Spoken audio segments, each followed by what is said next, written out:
Blue Jays today. We, your boys, always have something to say with the Toronto Blue Jays. I'm your host, Nicholas Playalog. And I'm your host, Adam Peddle. And today, guys, Matt Chapman. Are we going to see this guy back in a Blue Jay uniform soon? And could we possibly have just seen the last of him because of these new Blue Jay additions coming from Buffalo? We're going to talk about all the news of the injury updates and etc. and what happened in this past series, folks.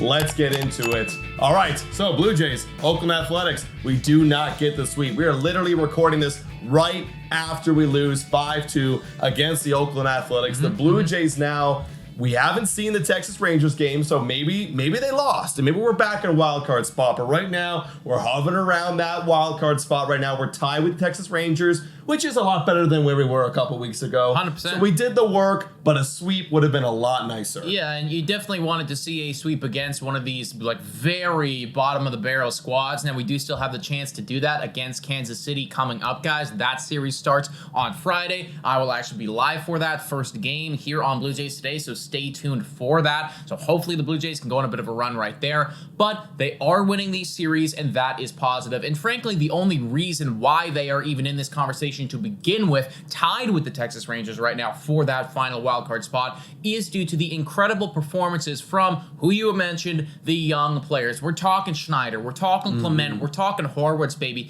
Those Buffalo boys, as Twitterverse, as Blue Jays fandom have been calling them, those Buffalo boys, wow. Dude, just wow. Screw it. I'm going to show it up right now, man. This is updated after the game, folks. You got Spencer Horwitz. Yeah, 28 Bs, but he still has to come up and produce, right? Batting 300, OPS in the 917 range, right? Yeah. 4 RBIs and a home run. Ernie Clement, this is probably the guy I expected the least to do this well, but in 39 at-bats, he's batting 410, OPS up at 979 with 8 RBIs, and then obviously what can we say about David Schneider? Just an absolute blessing to this team, and again, 65 ABs, but the numbers are right there, 19 RBIs and 18 runs scored. That's a guy who is producing runs for the Blue Jays, and we are missing a few guys though, however, from the Blue Jays that should be producing runs, right? You got to imagine that you're still missing Bo Bichette, right? Bo Bichette, you got to have him. If he comes back and joins these guys, you got to imagine that that's going to be a lot more thunder in that lineup. Potentially so, right? But that does beg the question, and this is what we're seeing across the board right now from a lot of Blue Jays analysts.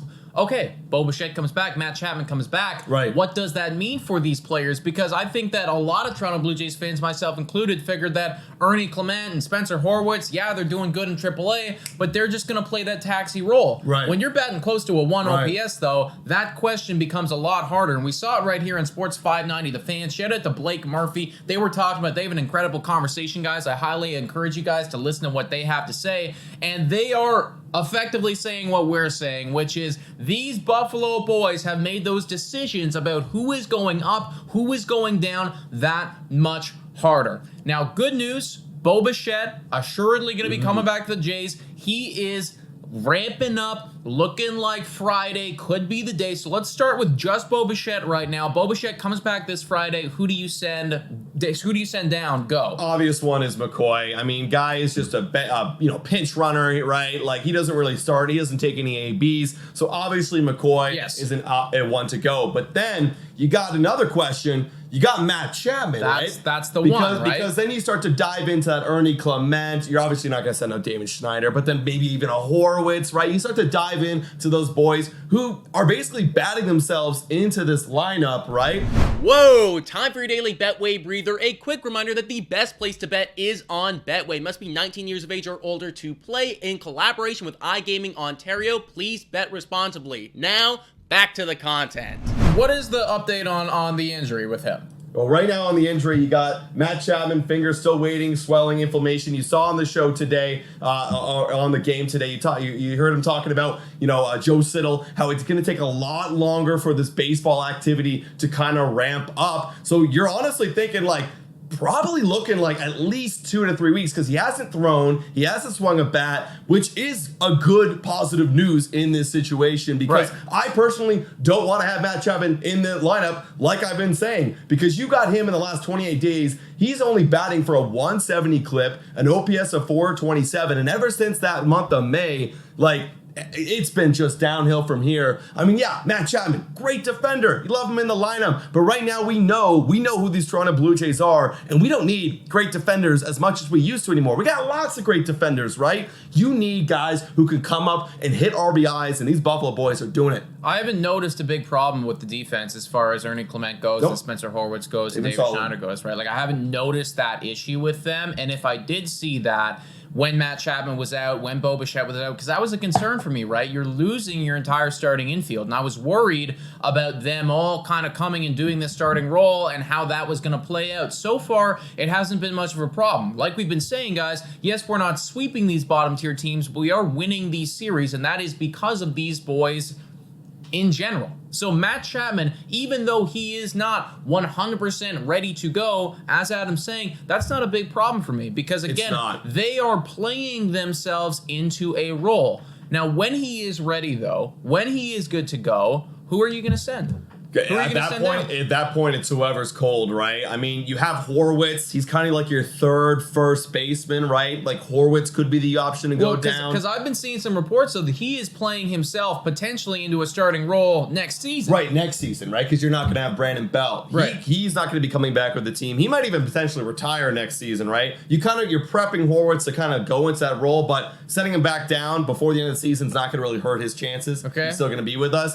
For me, it could either be him or it could be obviously Ernie Clement because he's taken up one of those infield jobs. But I think it's going to come down to who's hot and what do we need at that point. Is Brandon Belt dealing with another issue, right? Because he's been dealing with a stomach flu and a lower back issue. Is there another issue that's going to come up for the aging Brandon Belt, right? Do you need Horwitz there to play some first base from time to time? Because if not, if you do, then you might want to keep him, send down Clement. That's an obvious one, right? But if not, maybe if Clement's batting a little bit better than Horwitz, maybe you keep that option there. Here's my opinion about this. You don't rush back Matt Chapman. You don't. I think that's the most important thing right now. It's like, yes, if one of these guys starts to struggle, okay, fine. Then it's easy. Well, we have Matt Chapman waiting in the wings, and he's obviously going to be the dude.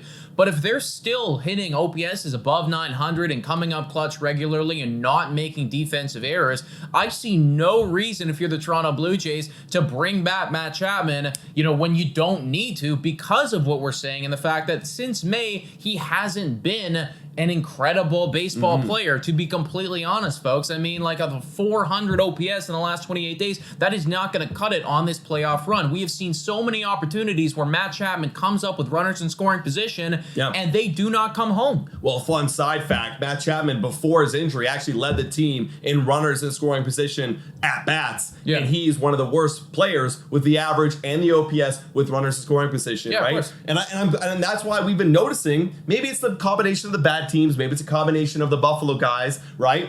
We've been noticing we're scoring a lot more runs. Now, my biggest worry is that when Matt Chapman is healthy, and it's still a month till the postseason, maybe around 3 weeks, 2 to 3 weeks, we start to see him ramping up activity. Maybe they try to get him back for that last week of baseball. Do you think that they're going to put him in the lineup and they're going to try and get him back before postseason? Again, I really do think that it all depends. I think that the Toronto Blue Jays are smart. Then they're going to wait on these guys right now. They're going to watch what's happening in front of them. Now, the big problem is we've seen with this management, especially John Schneider, our manager, that he just refuses to use his eyeballs and see what's happening in front of him, right? It's just blind. Well, we saw another thing happen today, folks. I mean, I made a video very recently speaking about how he left David Schneider out of the lineup. We had something earlier, a week prior to that, where he did not pinch run Kirk in a clear situation, tried to defend that decision. Then you had another one come out today in the final game against Oakland, a game that you really didn't want to win, where he pulled Ryu way too early. 77 pitches. 77 pitches. I mean, really no reason for that. Put in Richards, who,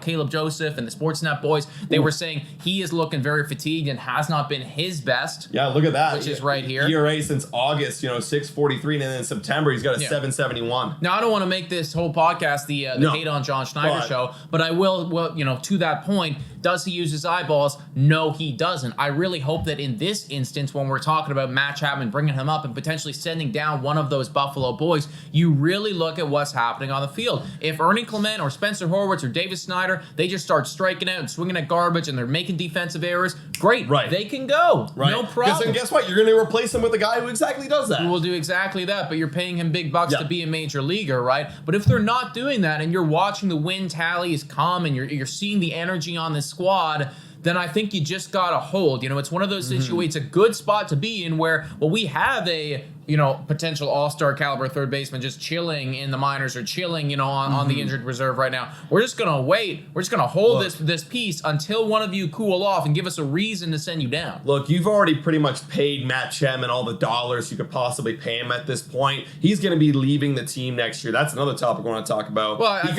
could potentially be leaving the team next year. I don't think there's any potential to it. No, I think that what we're seeing right now, based on these guys coming from Buffalo, this is all the reason in the world to say that Brandon Belt and Matt Chapman probably going somewhere else and just bring in a new wave of dudes. And I agree. So with that being said, if that's the direction the Toronto Blue Jays are going, who cares?